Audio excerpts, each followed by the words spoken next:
لڑکے اور ایک پیارے ڈائنوسار کی ہے ایک انوکھی دوستی۔ ایک دن کی بات ہے، ایک گاؤں کے کنارے ایک چھوٹا لڑکا رہتا تھا جس کا نام علی تھا۔ علی کو ہمیشہ مہم جوئی کا شوق تھا۔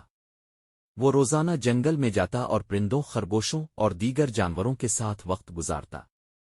لیکن علی کی سب سے بڑی خواہش تھی کہ وہ کسی دن ایک ڈائنوسار کو دیکھ سکے۔ ایک دن علی جنگل میں ایک پرانی کتاب پڑھ رہا تھا جس میں ڈائنوسارز کے بارے میں لکھا تھا۔ اچانک اسے ایک عجیب آواز سنائی دی، جیسے زمین ہل رہی ہو۔ علی نے نظر اٹھا کر دیکھا تو حیرت سے اس کی آنکھیں کھلی کی کھلی رہ گئیں۔ اس کے سامنے ایک بڑا مگر نہایت معصوم سا ڈائنوسار کھڑا تھا۔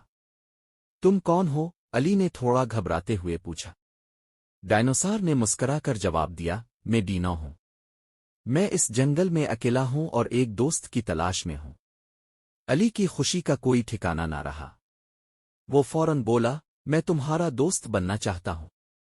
ڈینو اور علی کے درمیان جلد ہی گہری دوستی ہو گئی۔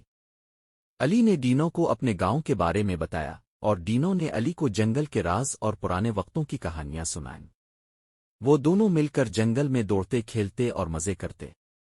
ایک دن علی نے دیکھا کہ کچھ لوگ جنگل میں درخت کاٹنے آ رہے ہیں۔ اس نے ڈینو سے کہا، ہمیں جنگل اور یہاں کے جانوروں کو بچانا ہوگا۔